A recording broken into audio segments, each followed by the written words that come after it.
हाँ जी, अभी हमने जो बात की है पिछली क्लास में वो थी हार्मोन्स एंड बिहेवियर, और अब हमने देखना है नर्वस सिस्टम एंड बिहेवियर कि नर्वस सिस्टम जो है ये बिहेवियर को कैसे इफेक्ट कर रहा है। पहले हम नर्वस सिस्टम को समझ लेते हैं। जब हमें नर्वस सिस्टम से अंडरस्टैंडिंग हो जाएगी, नर्वस सिस्टम की अंडरस्टैंडिंग हो जाएगी, फिर हम समझ पाएंगे कि ये बिहेवियर को कैसे और कहाँ पे इफेक्ट कर रहा है, बिहेवियर पे इसका क्या इन्फ्लुएंस है। ठीक है, तो यहाँ पे अभी फर्स्ट स्लाइड जो आप देखें तो ये दो डिफरेंट, एक ह्यूमन बीइंग का ब्रेन है और ये दूसरा ब्रेन जो है ये बर्ड का ब्रेन है, सॉन्ग बर्ड का। तो इसमें जो डिफरेंसेस हैं वो आपको नजर आ सकते हैं कि यहाँ पे आपको बहुत ज्यादा फोल्ड्स नजर आ रही हैं, डिप्रेशंस नजर आ रहे हैं।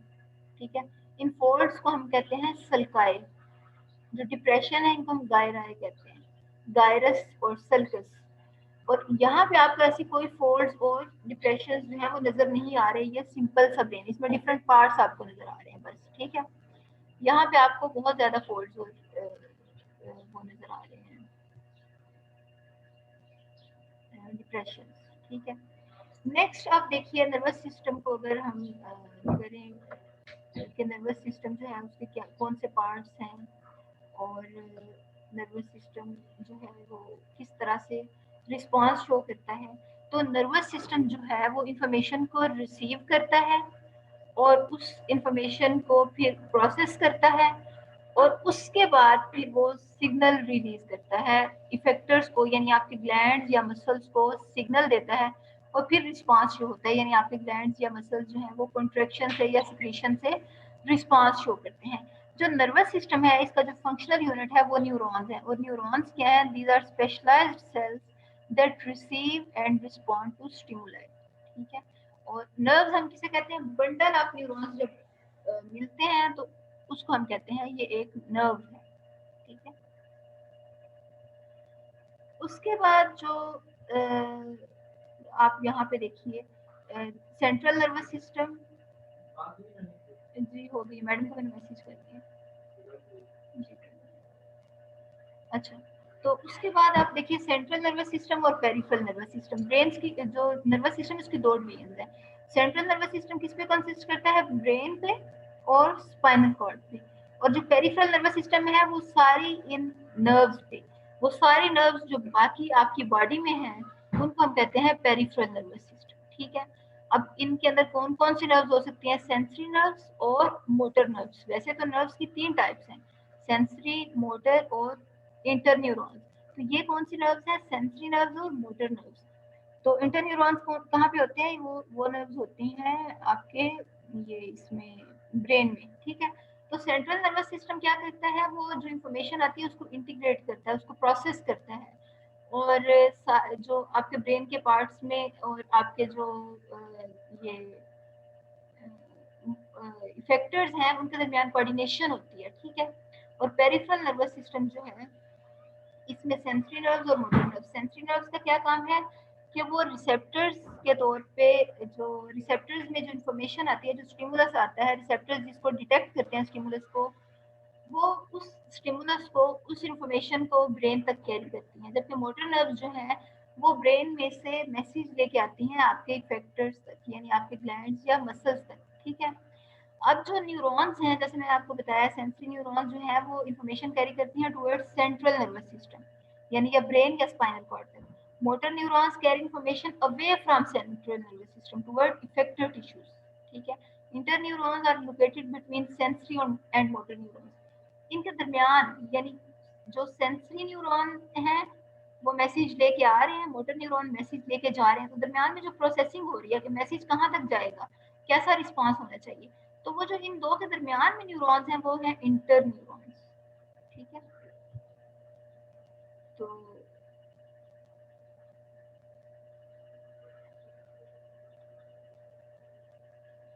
उसके बाद यहाँ पे मुख्तलिफ जो है सेंसेस वो दिखाई गई हैं, smell, taste, vision, equilibrium and hearing. ठीक है, और ये जो स्मेल उसके लिए रिसेप्टर्स कहाँ, आपके नोज में, टेस्ट के लिए टंग पे, विजन के लिए आई में, और इक्विलिब्रियम और हियरिंग के लिए आपके ईयर में रिसेप्टर्स हैं। ठीक है, अब जो ये रिसेप्टर्स हैं ये स्टिमुलस को डिटेक्ट करते हैं, ठीक है। और रिसेप्टर सिर्फ जो अभी पीछे हमने ये जिक्र किया आई वगैरह वाले, सिर्फ यही नहीं है बल्कि आपकी बॉडी पे भी, आपकी स्किन पे भी रिसेप्टर्स होते हैं, जो कि थर्मो रिसेप्टर्स हो सकते हैं, नोसिसेप्टर्स यानी पेन को डिटेक्ट करने के लिए रिसेप्टर हो सकते हैं, मैकेनो रिसेप्टर्स यानी प्रेशर को डिटेक्ट करने के लिए, उसके अलावा टच को डिटेक्ट करने के लिए रिसेप्टर्स हो सकते हैं, ठीक है। उसके अलावा जो है वो प्रोप्रियोसेप्शन, प्रोप्रियोसेप्शन का मतलब है ये ऐसे न्यूरॉन्स जो कि जॉइंट पोजीशन को सेंस करते हैं, ठीक है, और मसल कॉन्ट्रैक्शन को सेंस करते हैं, और ऐसे रिसेप्टर्स जो कि इनको सेंस करते हैं, इस रिसेप्शन को हम प्रोप्रियोसेप्शन कहते हैं, ठीक है। और ये रिसेप्टर्स जो हैं ये आपके बेसिकली लिगामेंट्स के साथ होते हैं, जॉइंट्स के साथ होते हैं, और ये रिसेप्टर्स जो हैं ये जॉइंट में टेंशन को डिटेक्ट करते हैं, मसल कॉन्ट्रैक्शन को डिटेक्ट करते हैं, और फिर उस मैसेज को ब्रेन तक कन्वे करते हैं, ठीक है। क्योंकि आपके जो जॉइंट्स हैं उनकी पोजीशन पे डिपेंड कर रहे हैं ना कि आपका बॉडी पोस्चर क्या है, आप किस पोजीशन में हैं, आप बैलेंस्ड है या नहीं है। अगर आपके ये डिटेक्ट करके ब्रेन को मैसेज भेज रहे हैं, प्रोप्रियोसेप्शन हो रही है, तो ब्रेन डिटेक्ट कर सकता है कि आप बैलेंस पोजीशन में हैं या नहीं है, ठीक है।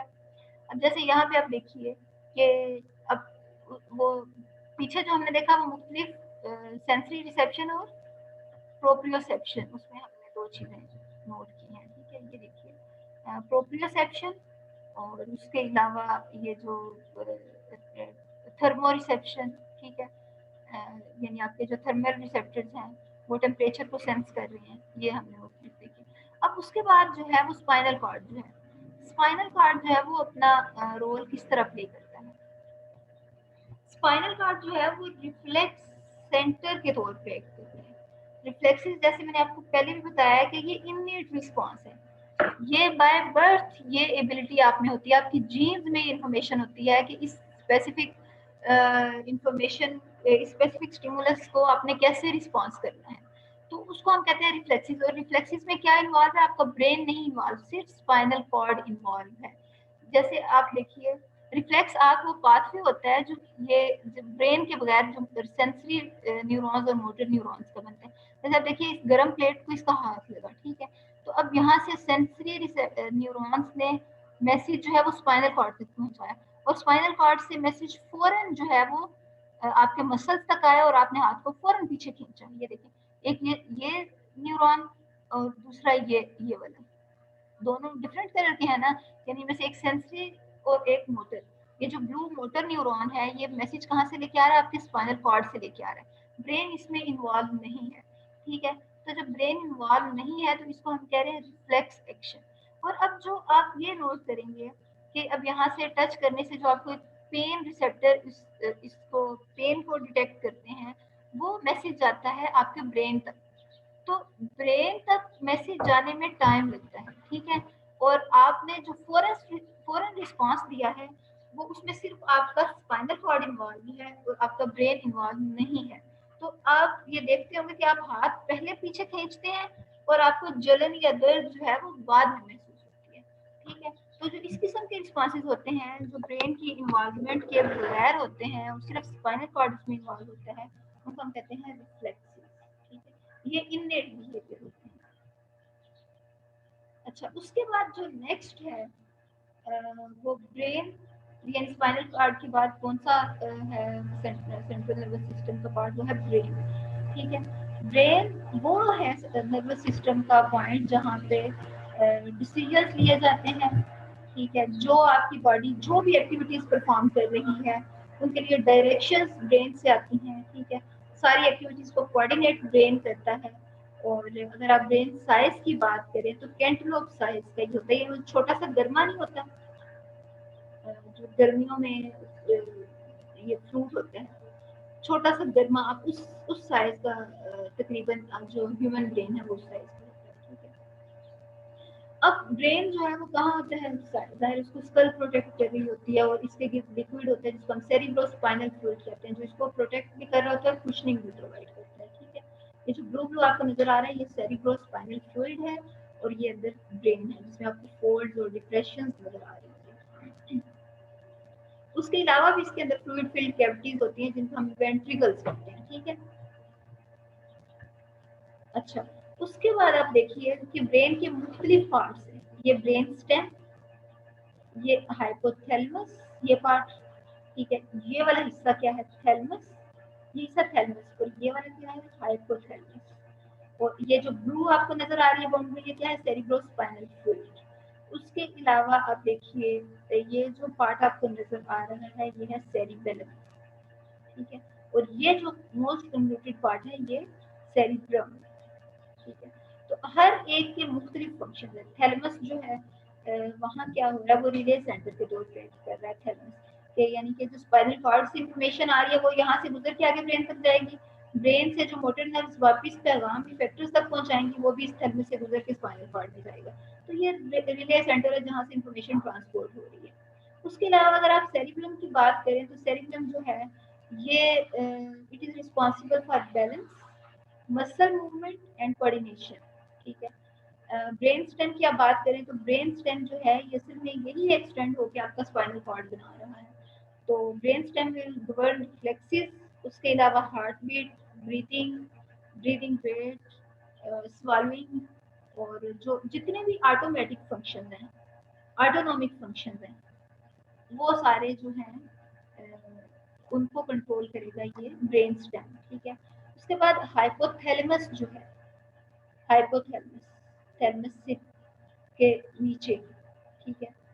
इस ये हाइपोथैलेमस जो है ये कंट्रोल सेंटर है for sex drive, pleasure, pain, hunger, thirst, blood pressure, body temperature, इन इस किस्म के जो फंक्शन हैं वो कंट्रोल करता है हाइपोथैलेमस, ठीक है। अगर आप ब्रेन का सबसे बड़ा पार्ट देखें तो वो कौन सा है? सेरिब्रम, ठीक है। सेरिब्रम में बहुत सारे फोल्ड्स हैं, बहुत सारे बम्प्स हैं जिनको हम सल्फाइड बायराइड कह रहे हैं, ठीक है।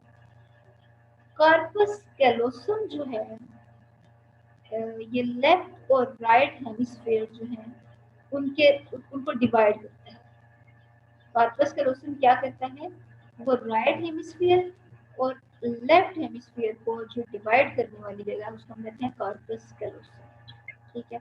और जितनी भी आपकी रीजनिंग वाली एक्टिविटीज होती हैं, यानी इंटेलेक्चुअल एक्टिविटीज जो हैं, क्रिटिकल थिंकिंग जो है, रीजनिंग है, वो सारी की सारी कहाँ पे हो रही है?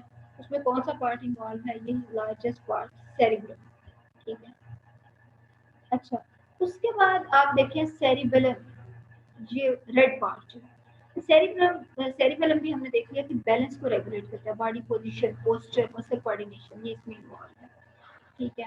उसके बाद जो ब्रेन स्टेम है, ठीक है, ब्रेन स्टेम को अगर आप देखें तो ये इसमें इसके 3 पार्ट्स हैं, ठीक है। Midbrain, pons, medulla oblongata, ठीक है। इस पार्ट को हम कह रहे हैं मेडुला ओब्लोंगेटा। ये हिस्सा जो है ये पोन्स है, ठीक है। और इस हिस्से को हम कहते हैं मीसेंसेफ्रॉन, ठीक है, ये मिड ब्रेन। तो ये जो है ब्रेन स्टेम, ये इसकी एक्सटेंशन से आगे स्पाइनल कॉर्ड बन रहा है, ठीक है। तो अब मेडुला ऑब्लोंगेटा जो है उसकी आप देखिए वो डिफरेंट उसके फंक्शन हैं मेडुला ऑब्लोंगेटा के, ठीक है। विजुअल एक्टिविटी, यानी आपके जो विजुअल ऑर्गन्स हैं, किडनी, स्टमक वगैरह, ये जो विजुअल ऑर्गन्स हैं उनकी एक्टिविटीज जो हैं वो इसके इन्फ्लुएंस के अंदर होती है मेडुला ऑब्लोंगेटा के अंदर, ठीक है। ये ब्लड प्रेशर को ये रेगुलेट कर रहा होता है, उसके अलावा कार्डिक एक्टिविटीज को ये रेगुलेट कर रहा होता है, ठीक है। उसके अलावा आपकी जो ब्रीदिंग रेट है उसको, या होम्योस्टैटिक मैकेनिज्म जो हो रहे होते हैं, थर्मोरेगुलेशन, ऑस्मोरेगुलेशन, ये उनको रेगुलेट कर रहा होता है, ठीक है। फिर आप इस सेरिब्रम के अगर आप डिफरेंट इसके पार्ट्स देखें तो ये डिफरेंट लोब्स में डिवाइड है। Temporal lobe, occipital lobe, parietal lobe और फ्रंटल लोब। इनमें से हर एक जो है ये इसका मुख्तलिफ जो इंफॉर्मेशन है उसको ये परसीव करता है। यानी पेराइटल लोब जो है ये हिस्सा ग्रीन वाला, ये किसमें इन्वॉल्व है? टच सेंसेशन के लिए। लेफ्ट और राइट हेमिस्फीयर जो है, लेफ्ट और राइट हेमिस्फीयर, ये किसमें, ये इसमें जो एक डीप जो डिप्रेशन है जो इन दोनों को सेपरेट कर रहा है उसको हम कह रहे हैं कार्पस कैलोसम। और ये जो दोनों राइट और लेफ्ट हेमिस्फीयर है, ये आपको इसमें आप देखिए तो इसका जो ये जो आपके माथे की साइड पे हिस्सा होता है ना, इसको कहते हैं फ्रंटल लोब, और ये मसल मूवमेंट में इन्वॉल्व होता है, ठीक है। उसके अलावा जो टेम्पोरल लोब आपके जो कान की साइड पे, आपके ये जो साइड पे जो सेरिब्रम का पार्ट है, उसको हम कहते हैं टेम्पोरल लोब, और ये ऑडिटरी इंफॉर्मेशन में अपना रोल प्ले करता है, ठीक है। फिर उसके बाद ऑसिपिटल लोब, ये विजुअल इंफॉर्मेशन में अपना रोल प्ले करता है, ठीक है। उसके बाद जो सेरिब्रल कॉर्टेक्स है, ठीक है, रिंकल्ड आउटर सरफेस, जो बाहर वाला हिस्सा है उसको हम कह रहे हैं सेरिब्रल कॉर्टेक्स, ठीक है। और फिशर हम किसे कह रहे हैं, डीप ग्रूव, जो कि इस सेरिब्रम और कॉर्टेक्स को दोनों को सेपरेट कर रहा है, डिवाइड कर रहा है। राइट और लेफ्ट हेमिस्फीयर में जो ग्रूव उसको डिवाइड कर रहा है उसको हम कहते हैं फिशर, ठीक है। और कार्पस कैलोसम क्या है, bundle of nerve fibres at the base of fissure linking two hemisphere. ये जो यहाँ पे आप देखिए ये जो डिप्रेशन है, ठीक है, इस डिप्रेशन के अंदर जहाँ पे ये दोनों लिंक्ड हो रहे हैं उसको हम कह रहे हैं कार्पस कैलोसम। कार्पस कैलोसम वो पार्ट है जो इन दोनों की ये जो डिवाइड जहाँ पे हो रहे हैं वहाँ पे इन दोनों को लिंक कर रहा है, दोनों हेमिस्फीयर को, ठीक है। और उसके अलावा आप देखिए ये डिफरेंट फंक्शन परफॉर्म करते हैं, ठीक है। राइट हेमिस्फीयर के डिफरेंट फंक्शन है, लेफ्ट हेमिस्फीयर के जो है वो डिफरेंट फंक्शन है। लेफ्ट हेमिस्फीयर स्पीच को, रीडिंग को कंट्रोल करता है, ठीक है। प्रॉब्लम सॉल्विंग कैपेबिलिटीज जो है वो लेफ्ट हेमिस्फीयर में होती हैं। राइट हेमिस्फीयर में जो है वो लोकेशन से रिलेटेड, यानी कि जो आप यूँ देखिएगा जो ड्राइवर वगैरह होता है ना, उनका ये जो एबिलिटी है ना जगहों की निशानियां रखने वाली, ठीक है, स्पेशियल एबिलिटी। उसके अलावा जो आपकी ये जो आर्टिस्टिक किस्म की खूबियां होती हैं, ये सारी जो आपका राइट हेमिस्फीयर है वो कंट्रोल करता है, ठीक है। तो मुख्तलिफ हैं दोनों के फंक्शन, किसी का एक ज्यादा एक्टिव होती है साइड, किसी की दूसरी साइड ज्यादा एक्टिव होती है, ठीक है। अब उसके बाद अगर आप न्यूरॉन्स की बात करें तो न्यूरॉन्स जो हैं, जो हमने कहा फंक्शनल यूनिट है नर्वस सिस्टम का, तो न्यूरॉन्स जब इंफॉर्मेशन इन तक आती है, ये आगे पहुंचाते हैं, ये ब्रेन से वापस लेके आते हैं, तो न्यूरॉन्स आपस में किस तरह से कम्युनिकेट करते हैं। ये दो न्यूरॉन्स, एक ये दरमियान में स्पेस है और यहाँ से ये न्यूरॉन मिल रहा है, इस स्पेस को हम कह रहे हैं साइनेप्सिस। तो जो साइनेप्सिस से पहले न्यूरॉन है उसे हम कह रहे हैं प्री साइनेप्टिक न्यूरॉन, जो उसके बाद है उसे हम कह रहे हैं पोस्ट साइनेप्टिक न्यूरॉन। मैं इसके मैकेनिज्म में बहुत ज्यादा नहीं गई हूँ क्योंकि हमारा बिहेवियर से रिलेटेड है, तो मैं सिर्फ आपको ये चीज बताना चाह रही हूँ, समझाना चाह रही हूँ कि जो नर्वस सिस्टम है इसमें कौन सी ऐसी चीजें आएंगी जो बिहेवियर को इफेक्ट करेंगी, ठीक है। जैसे हमने रिफ्लेक्सिस की बात की, उसके बाद आगे हम यहाँ पे देखते हैं कि ये जो दो न्यूरॉन्स आपस में कम्युनिकेट करेंगे, अगर आप इसको देखें ना जूम करके इस तरह से कि ये प्री साइनेप्टिक न्यूरॉन और ये पोस्ट साइनेप्टिक न्यूरॉन, और दरमियान में स्पेस, ठीक है, साइनेप्स जिसको हम कह रहे हैं। तो ये जो प्री साइनेप्टिक न्यूरॉन है ये न्यूरोट्रांसमीटर्स रिलीज करता है इस स्पेस में। वो न्यूरोट्रांसमीटर्स अगले न्यूरॉन की मेम्ब्रेन पे जो रिसेप्टर्स हैं ये उनके साथ बाइंड कर जाते हैं। जब उसके साथ बाइंड करते हैं तो वो जो इन्फॉर्मेशन ये वाला न्यूरॉन लेके आ रहा होता है वो उस अगले को ट्रांसमिट कर देते हैं। तो न्यूरोट्रांसमीटर्स क्या है, वो प्री साइनेप्टिक न्यूरॉन जो भी इन्फॉर्मेशन लेके आ रहा है उसको पोस्ट साइनेप्टिक न्यूरॉन तक ट्रांसमिट कर रहे हैं। और उसके बाद क्या होता है कि ये जो न्यूरोट्रांसमीटर्स हैं इनको रिमूव कर दिया जाता है इस साइनेप्स से, ताकि ऐसे ना हो कि ये न्यूरोट्रांसमीटर्स यहाँ पे मौजूद रहे और बार बार वो जो एक रिस्पांस जनरेट हो रहा है वो बार बार, यानी अगर मसल कॉन्ट्रैक्ट हो रहा है तो अगर ये न्यूरॉन्स यहाँ पे मौजूद रहेंगे तो मसल्स तो बार बार कॉन्ट्रैक्ट होते रहेंगे। तो इस वजह से जब एक दफा एक रिस्पांस आ जाता है तो उसके बाद इसको यहाँ से जो ये न्यूरोट्रांसमीटर्स हैं इनको रिमूव कर दिया जाता है, ठीक है। मुख्तलिफ एंजाइम्स हो सकते हैं इनको रिमूव करने वाले। न्यूरोट्रांसमीटर्स भी जो है ये डिफरेंट टाइप्स के हो सकते हैं। तो न्यूरोट्रांसमीटर यहाँ पे आप देखिए, इसमें कुछ यहाँ पे एग्जांपल्स दी होंगी। यहाँ पे किसकी एग्जांपल दी हुई है, एक तो खैर अभी मुझे नजर नहीं आ रही लेकिन मैं आपको बता देती हूँ, सीरोटोनिन, ठीक है, एंडोर्फिन, इस तरह करके ये मुख्तलिफ जो है ये न्यूरोट्रांसमीटर्स हैं जो कि इन साइनेप्सिस के दरमियान रिलीज होते हैं, जैसे डोपामीन वगैरह हो गए। अब ये अपना एक स्पेसिफिक रिस्पांस जो है वो जनरेट करते हैं, ठीक है। जैसे डोपामीन जो है वो ब्रेन के हाइपोथैलेमस से रिलीज होता है। ब्रेन में कहाँ से रिलीज होता है? हाइपोथैलेमस से। और इस न्यूरोट्रांसमीटर के रिसेप्टर्स कौन से हैं? हार्ट पे इसके रिसेप्टर्स होते हैं, किडनीज, ठीक है, ब्लड वेसल्स। और इसके जो इफेक्ट होता है डोपामीन का, वो एक सेंस ऑफ हैप्पीनेस आती है, ठीक है, डोपामीन से। और अगर इसकी जो रिलीज है वो डिसअपियर हो जाए, जो हाइपोथैलेमस जो इसको रिलीज कर रहा है, अगर वो डिसफंक्शन हो जाए, तो फिर उससे एक डिजीज होती है, पार्किंसंस डिजीज, ठीक है। इसी तरह ये जो दूसरा हमने देखा सीरोटोनिन, ठीक है, एड्रीनलिन और नॉर एड्रीनलिन। ये जो एड्रीनलिन है ये भी क्या है? ये हार्मोन है। और ये भी आपके जो एड्रीनलिन है न्यूरोट्रांसमीटर्स की तरह ये भी बाइंड करेगा उसके साथ, अपने रिसेप्टर्स के साथ, और स्ट्रेस रिस्पांस ये जनरेट करता है, ठीक है। डोपामिन जो है ये भी और डोपामिन और सीरोटोनिन, ठीक है, ये भी आपके जो बिहेवियर है उसको कंट्रोल कर देते हैं। अब सीरोटोनिन जो है ये भी ब्रेन से रिलीज हो रहा होता है, ठीक है। अब ये एंडोक्राइन एक्टिविटीज को कंट्रोल करता है, ठीक है। स्लीप वेक साइकिल को ये कंट्रोल करता है। अगर इसकी इनएडिक्वेट अमाउंट हो तो उससे सीवियर डिप्रेशन हो सकता है, ठीक है। मुख्तलिफ साइकोलॉजिकल डिसऑर्डर्स हो सकते हैं, एंगर इश्यूज हो सकते हैं, ईटिंग डिसऑर्डर्स हो सकते हैं। अब ये है नर्वस सिस्टम का एक जो नर्वस सिस्टम से ये रिलीज हो रहा है ये केमिकल न्यूरोट्रांसमीटर सीरोटोनिन। लेकिन ये आपके बिहेवियर को इफेक्ट कर रहा है। अगर ये प्रॉपर अमाउंट में नहीं रिलीज हो रहा तो ये साइकोलॉजिकल डिसऑर्डर्स की वजह बन रहा है, ठीक है। यानी आपके बिहेवियर को ये चेंज कर रहा है, ईटिंग डिसऑर्डर्स की वजह बन रहा है, एंगर इश्यूज इससे आ रहे हैं, सीरोटोनिन। इसी तरह एंडोर्फिन जो है ये भी एक केमिकल, ठीक है, आपका नर्वस सिस्टम इसको रिलीज कर रहा है, ब्रेन इसको रिलीज करता है। और ये पेन से रिलीफ देता है एंडोर्फिन जो है, ठीक है। ये कब रिलीज होता है? In the times of pain और स्ट्रेस।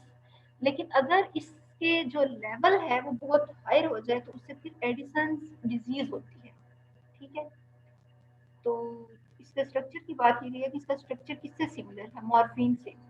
मॉर्फिन भी अगर ली जाए, जिस तरह कुछ मेडिसिन में होती है मॉर्फिन, या कुछ वैसे ही ले रहे होते हैं जो एडिक्टेड होते हैं, तो उससे फिर वो उन्हें एक रिलीफ मिलता है, ठीक है, स्ट्रेस से, पेन से। तो एंडोर्फिन जो है अगर ये एबनॉर्मल इसकी अमाउंट हो तो उससे डिजीज होती है जिसको हम एडिसन्स डिजीज कहते हैं, ठीक है। ये अब देखिए, अब यहाँ पे एंडोर्फिन, नॉरएपिनेफ्रिन और डोपामिन, सीरोटोनिन, उनका शो किया गया है कि ये क्या क्या करते हैं, ठीक है। और अगर ये जो है एबनॉर्मल हों तो उससे क्या हो सकता है, ठीक है। ये जो अल्जाइमर्स डिजीज है, डिप्रेशन है, पार्किंसंस है, एडिसन्स डिजीज है, ये इन्हीं के ही इनएडिक्वेट अमाउंट की वजह से ये डिजीज हो सकती है, ठीक है।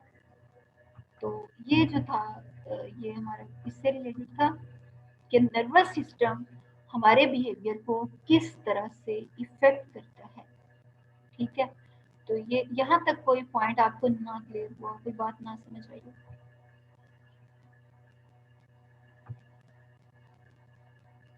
सारा क्लियर हो गया?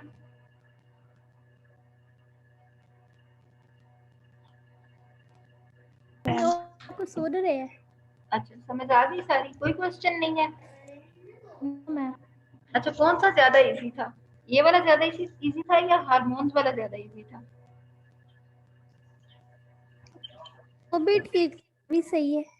अच्छा, दोनों को मेरा ख्याल है बस पूरी सी तवज्जो से सुना है। चलिए ठीक है, नोट्स आप लोगों की कंप्लीट हों। मैम आप आप आपकी आवाज कट रही है, मुझे नहीं समझ आ रही। मैम आपने पीडीएफ नहीं सेंड किया। किसका पीडीएफ? मैम आपने कहा कि मैं पीडीएफ। आपका क्वेश्चन ये है कि बम्प्स का मतलब है वो जो भार है ना उसमें फोल्ड जो है उनको हम कह रहे हैं कि ये बम्प्स हैं, ठीक है। और उसके लिए वो जो स्पेसिफिक एक टर्म यूज की जाती है उसको हम कहते हैं गायरस, उस बम्प के लिए, ठीक है। और जो डिप्रेशन जो ग्रूव्स हैं उन बम्प्स के दरमियान में, उनको हम सल्कस कह रहे हैं, सल्काए कह रहे हैं, जिसको हम फिशर भी हमने एक जगह पे कहा कि ये फिशर है, हाँ जी, कोई और क्वेश्चन?